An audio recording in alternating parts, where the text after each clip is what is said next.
ఓం నమో భగవతే వాసుదేవాయ. శ్రీమద్భాగవత మహాపురాణము పంచమ స్కందము మొదటి అధ్యాయము ప్రియవ్రతుని చరిత్రము. పరీక్షన్ మహారాజు పలికెను. సుఖమహర్షి, ప్రియవ్రత మహారాజు గొప్ప భగవద్భక్తుడు అని చెప్పితిరి. అయితే అట్టి మహాత్ముడు గార్హస్థ్య జీవితమునందు ఎట్లు మనగలిగెను?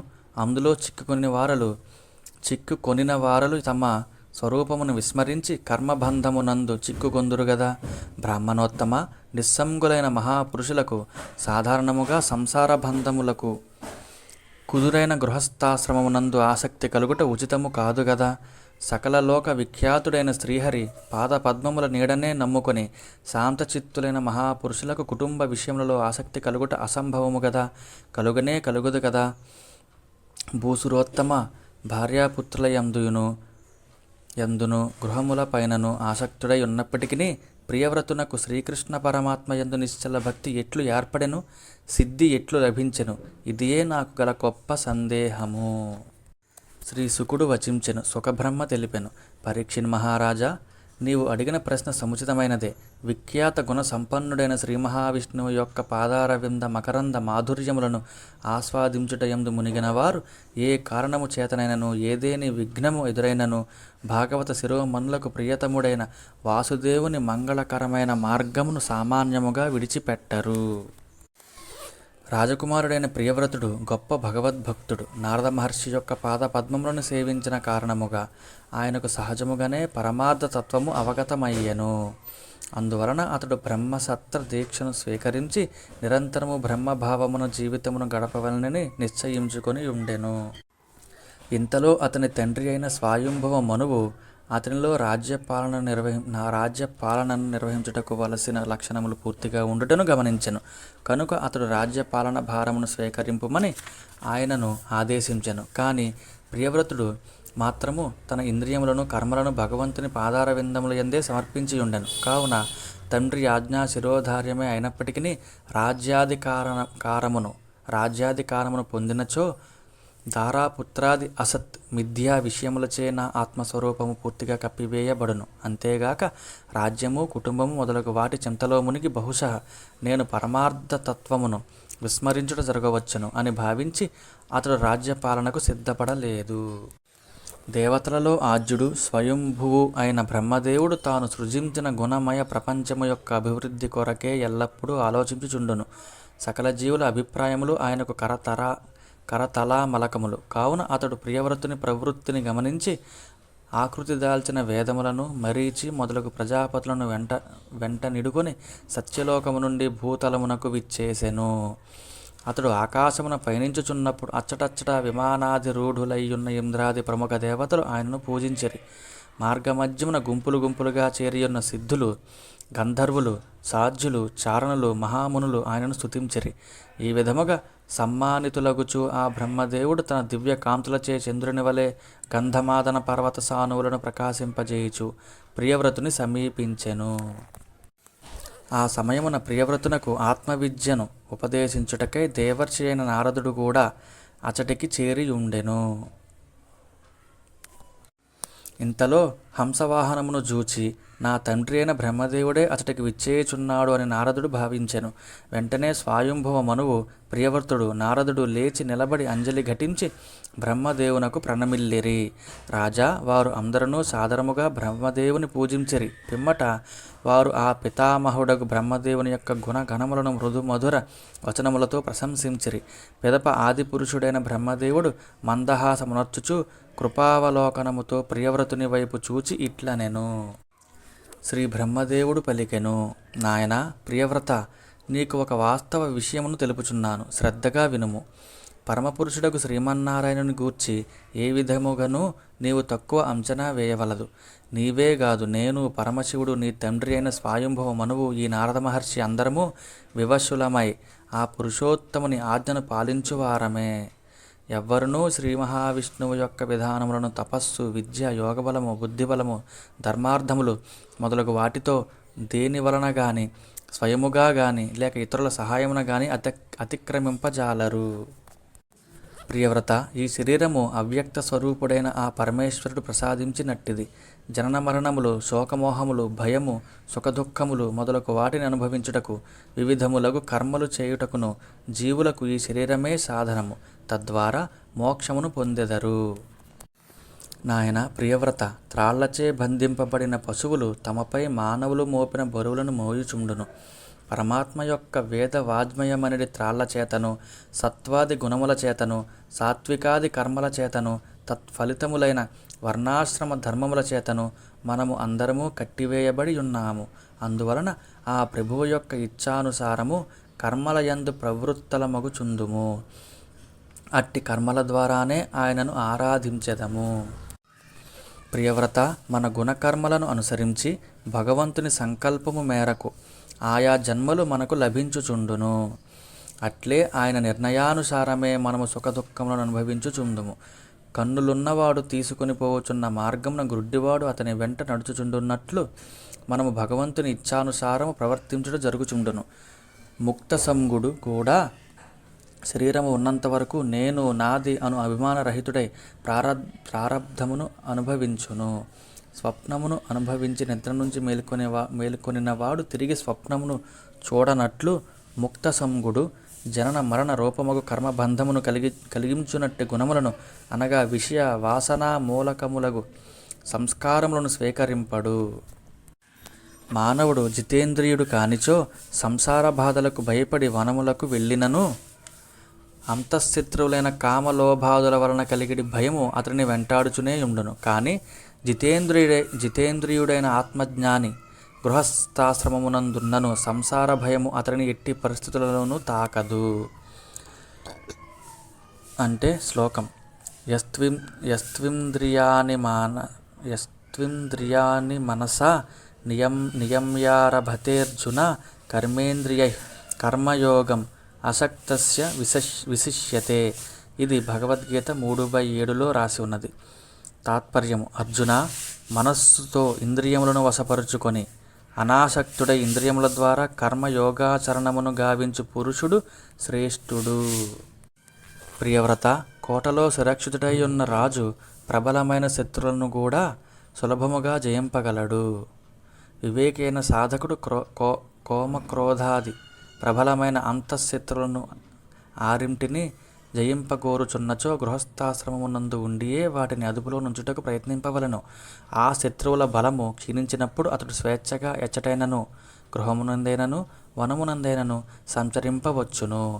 నీవు మాత్రము శ్రీమన్నారాయణుని పాదపద్మము యొక్క మొగ్గయనుడు దుర్గమును ఆశ్రయించి కామ క్రోధాది అంతఃశత్రువులను జయించి సురక్షితముగా ఉన్నావు కనుక ముందుగా ఆ పరమపురుషుడు ప్రసాదించిన భోగములను అనుభవింపుము. పిదప నిస్సంగుడవై నీ ఆత్మస్వరూపమున నిలిచియుండుము అని బ్రహ్మదేవుడు చెప్పెను. శ్రీ సుఖబ్రహ్మ పలికెను: పరీక్షిన్ మహారాజా, ముల్లోకములకు పరమగురువైన బ్రహ్మదేవుడు ఈ విధముగా ఆదేశించెను. మీ ఆజ్ఞ నాకు శిరోధార్యము అని వినయపూర్వకముగా ప్రియవ్రతుడు పలికెను. అప్పుడు ఎంతో సంతోషించి స్వయంభవ మనువు బ్రహ్మదేవుని పూజించెను. బ్రహ్మదేవుని పలుకులతో తన మనోరేధము, తన కోరిక సఫలమైనందుకు ఎంతో సంతోషించెను మనువు. తరువాత అతడు నారదుని అనుమతితో తన కుమారుడగు ప్రియవ్రతుని పట్టాభిషిక్తుని గావించెను. ఇంద్రియ భోగములనడు విషజల పూరితమైన జలాశయము వంటిది గృహస్థాశ్రమము. అందులో భోగేచ్ఛను దాటిపోవుట అంత సులువు కాదు. అయినను ఆ మనువు అట్టి గృహస్థాశ్రమము నుండి విముక్తుడయ్యెను. ప్రియవ్రత మహారాజు ఈశ్వరేచ్ఛానుసారము రాజ్యశాసన కార్యములను నిర్వహించుచుండెను. సకల జనుల సంసార బంధములను రూపుమాపెడువాడు ఆదిపురుషుడు అయిన శ్రీహరి యొక్క పాద పద్మములనే ఆ ప్రియవ్రతుడు ధ్యానించుచుండెడివాడు. రాగద్వేషాది కల్మషములు తొలగిపోవుటతో ఆయన హృదయము నిర్మలమయ్యను. బ్రహ్మదేవుడు మొదలగు మహాత్ముల పలుకులపై గౌరవాదరములు నిలబెట్టువాడై అతడు రాజ్యమును పాలించెను. పిమ్మట ప్రియవ్రతుడు విశ్వకర్మ ప్రజాపతి యొక్క కూతురగు బర్హిష్మతి అను పేరుగల కన్యను పరిణయమాడెను. కాలక్రమమున ఆయనకు ఆమె యందు 10 మంది కుమారులు కలిగిరి. పిమ్మట ఆ దంపతులకు ఊర్జస్వతి అని కుమార్తెయు కలిగెను. అతని కుమారులందరూ గుణశీల కర్మల యందును, రూప సౌభాగ్యమునందును, శౌర్య పరాక్రమముల యందును, ఔదార్యమునందును ఆయన ఎంతటి వారే. ఆగ్నేధ్రుడు ఇద్మజిహ్వుడు, యజ్ఞబాహువు, మహావీరుడు, హిరణ్యరేతసుడు, ఘృతపృష్ఠుడు, సవనుడు, మేధాతిథి, వీతిహోత్రుడు, కవి అనునవి వరుసగా ఆ కుమారుల పేర్లు. ఇవన్నీయును అగ్నిదేవుని యొక్క నామధేయములు. వీరిలో కవి, మహావీరుడు, సవనుడు అను ముగ్గురును నైష్ఠిక బ్రహ్మచారులు. వీరు బాల్యము నుండి ఆత్మవిద్యయందు సాధన చేసి అందు ఆరితేరిరి. చివరకు వారు సన్యాసాశ్రమమును స్వీకరించిరి. ఆ మహర్షులు సన్యాసాశ్రమమును కొనసాగించుచు నివృత్తి పరాయణులైరి. సర్వేశ్వరుడైన శ్రీహరి సమస్త జీవుల హృదయములయందే నివసించుచుండును. సంసార బంధముల యందు చిక్కుకొని ఆ బాధలకు భయపడుచున్న వారందరికీ వాసుదేవుడే ఆశ్రయుడు. వారు అనన్య భక్తి తత్పరులై ఆ స్వామి చరణారవిందములనే నిరంతరము ధ్యానించుచుండిరి. తత్ప్రభావమున వారి అంతఃకరణములు పరిశుద్ధములగుటచు ఆ పురుషోత్తముడు వారి హృదయములయందే ప్రకటమయ్యెను. అంతటా వారు దేహాది ఉపాధుల నుండి విముక్తులైరి. పిదప వారు సకల జీవుల అంతఃకరణముల యందు ఆత్మస్వరూపుడైయున్న భగవంతునిలో ఐక్యమునొందిరి. ప్రియవ్రత మహారాజునకు మరి ఒక భార్య యందు ఉత్తముడు, తామసుడు, రైవతుడు అను ముగ్గురు సుతులు కలిగిరి. వారు మన్వంతరములకు అధిపతులైరి. జై శ్రీహరి శ్రీహరి శ్రీహరి. జై శ్రీహరి. కవి, మహావీరుడు, సవనుడు అను ముగ్గురు కుమారులను సన్యాసాశ్రమమును స్వీకరించిరి. ప్రియవ్రత మహారాజు 11 అర్బుదముల 11 కోట్ల సంవత్సరముల పాటు భూమండలమును పరిపాలించెను. అతడు సకల పురుషార్థములను సాధించుచు బలిష్టములైన తన బాహువుల యొక్క బల సంపదతో సాటిలేని పరాక్రమముతో తన దేశమును సురక్షితము గావించెను. ఆ మహారాజు యొక్క ధనుష్టంకార ధ్వనులకు భీతిల్లి అధర్మపరులు నానా దిక్కులకు పారిపోయిరి. పట్టమహిషియగు బర్హిష్మతి అనుదినము పతిని తన ప్రమోదముతో మురిపించుచుండెను.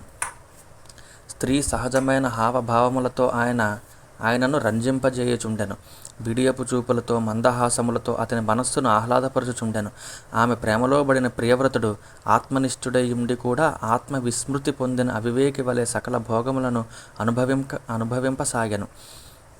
వాస్తవముగా అతడు వాటి యందు ఆసక్తుడు గాకుండెను. సూర్యభగవానుడు మేరు పర్వతమునకు చుట్టూను తిరుగుచూ భూమండలమున వెలుగులను నింపుచున్నాడు. అప్పుడు భూమండలము సగభాగము వెలుగులలోనూ మిగిలిన సగభాగము చీకట్లలోనూ ఉండుటను ప్రియవ్రతుడు గమనించెను. అతడు శ్రీహరిని ఉపాసించి ఆ స్వామి అనుగ్రహముతో మానవాతీత శక్తులను ఒక దివ్య రథమును పొందియుండెను. ఆ రథము సూర్య రథముతో సమానముగు వేగము గలది, అద్భుతమైన కాంతులు గలది. అప్పుడు అతడు చీకట్లతో నిండిన రాత్రిని వెలుగులతో ఒప్పెడు పగలు దినముగా మార్చదునని భావించెను. పిమ్మట అతడు ఆ దివ్య రథమునెక్కి మరి యొక్క సూర్యుడా ఎనున్నట్లు సూర్య భగవానుని వెంట 7 పర్యాయములు మేరుగిరికి ప్రదక్షిణము చేసెను. ఆ దివ్యరథ చక్రపుటంచుల ధాటికి ఏర్పడిన 7 అగడ్తలే కందకములే 7 సముద్రములయ్యెను. వాటి వలన భూమండలము 7 ద్వీపములుగా మారెను. ఆ 7ను క్రమముగా జంబు, ప్లక్ష, శాల్మలి, కుశ, క్రౌంచ, శాఖ, పుష్కర ద్వీపములు అను పేర్లతో వ్యవహరింపబడెను. వీటిలో మొదటిదైన జంబూ ద్వీపము 1,00,000 యోజనముల విస్తీర్ణము గలది. రెండవ దాని పరిమాణము దానికంటే 2 రెట్లు ఎక్కువగా, ఇట్లు ఒకదానికంటే మరొకటి 2 పరిమాణములతో 7 ద్వీపములు విరాజిల్లుచుండెను. ఆ 7 ద్వీపములు వరుసగా క్షార సముద్రము, ఇక్షురస సముద్రము, సురా సముద్రము, ఘృత ఆజ్య సముద్రము, క్షీర సముద్రము, దధిమండోద మజ్జిగ సముద్రము, శుద్ధోదక సముద్రము అను 7 సముద్రములతో పరివృతములై ఉండెను. వాటి పరిమాణములు వాటి మధ్యగల ద్వీప పరిమాణములతో సమానముగా ఉండెను. ప్రతి సముద్రము క్రమముగా ఒక్కొక్క ద్వీపమును ఆవరించి ఉండును. ప్రియవ్రత మహారాజు తన వలె గుణసంపద కలిగియున్న ఆగ్నిద్రుడు, ఇద్మజిహ్వుడు, యజ్ఞబాహుడు, హిరణ్యరేతుడు, కృతవృష్టుడు, మేధాతిథి, వీతిహోత్రుడు అను పేర్లు గల తన 7 పుత్రులను వరుసగా 7 ద్వీపములకు అధిపతులను గావించెను. ప్రియవ్రతుడు తన కుమార్తె అయిన ఊర్జస్వతిని శుక్రాచార్యునకు ఇచ్చి వివాహము చేసెను. ఆయనకు ఊర్జస్వతియందు దేవయాని అను కూతురు కలిగెను. మహారాజా, అంత్యజుడు సైతము భగవన్నామమును ఒక్కసారి అయినను ఉచ్చరించినచో అతడు వెంటనే సంసార బంధముల నుండి జనన మరణ చక్రము నుండి ముక్తుడగును. ఇంక దివ్యమైన భగవత్పాదారవిందముల ధూళిని శిరస్సును దాల్చి తత్ప్రభావముచే షడూర్ములను, ఆకలి దప్పులు, శోకమోహములు, జరా మరణములను అట్లే షడింద్రియములను పంచ జ్ఞానేంద్రియములను మనస్సును జయించిన ప్రియవ్రతుని వంటి సత్పురుషులకు ఇట్టి పురుషార్థములు అబ్బుటలో ఆశ్చర్యమేముండును? పరీక్షిణి మహారాజా, ప్రియవ్రతుడు సాటిలేని బల పరాక్రమ సంపన్నుడు. నేను దేవర్షి నారదుని యొక్క చరణములను శరణు పొంది ఆయన యొక్క ఉపదేశ ప్రభావమున నివృత్తి మార్గమునకు మరలియుంటిని. ఆయనను విధివశమున మరల ప్రాపంచిక విషయ భోగములలో చిక్కుకుంటుని గదా అని అతడు తలంచుచూ మనశ్శాంతిని కోల్పోయాను. అంతటి నిర్వేదముతో అతడు తనలో తాను ఇట్లు తలపోయసాగాను. అవురా, నేను ఎంత తప్పు పని చేసి తిని నా ఇంద్రియములు విషయ సుఖములచే ఆకర్షితములైనవి. అందువలన నేను అజ్ఞానముచే భోగానుభవములన్నిటి అంధకార కోపమున పడిపోయి తిని. ఫలితముగా ఈ వనిత చేతిలో నేను ఒక క్రీడా మృగమును కీలుబొమ్మను అయి తిని.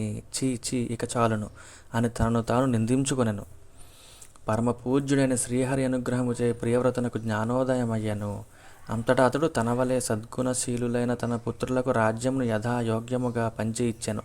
మరియు అతడు తన సకల ఐశ్వర్యములను తనను సుఖములలో ముంచెత్తిన భార్యను శవమును వలె పరిత్యజించెను. తనకు తానుగా వైరాగ్యమును పొందిన ప్రియవ్రతుడు భగవంతుని లీలలను చింతన చేయుచు మహాత్ముడైన నారదుడు ఉపదేశించిన మార్గమును మరల అనుసరించెను. ప్రియమహారాజు మహిమను తెలియజేయునట్టి ఈ శ్లోకములు ప్రసిద్ధములు. ప్రియవ్రతుడు నచ్చిన ఈ కార్యములు సర్వేశ్వరుడు తప్ప ఇంకెవరనూ చేయజాలరు. అతడు రాత్రియందులి అంధకారమును తొలగించు ప్రయత్నమున తన రథ చక్ర పుటంచుల గాడులతో 7 సముద్రములను రూపొందించెను. అతడు ప్రాణుల యొక్క మనుగడ కొరకు పృథివిని 7 ద్వీపములుగా విభజించెను. ప్రతి ద్వీపమునందును వేర్వేరుగా నదులు, పర్వతములు, వనములు మొదలగు వాటి సరిహద్దులను నిర్ణయించెను. ప్రియవ్రత మహారాజునకు స్వర్గ, మర్త్య, పాతాళ లోకముల యందలి సమస్త ఐశ్వర్యములు లభించెను. అపారమైన క్రియాశక్తి, యోగశక్తి కూడా అతనికి వశమై ఉండెను. కానీ అతడు ఇదంతయును అసత్తుగా భావించెను. అంతేగాక అతడు స్వయంగా భగవద్భక్తుడు మరియు నారదాదులకు ప్రియమైన భక్తుడగుటచే తనకు లభించిన ఐశ్వర్య శక్తులన్నింటికి నరకతుల్యములుగా భావించెను. జై శ్రీహరి.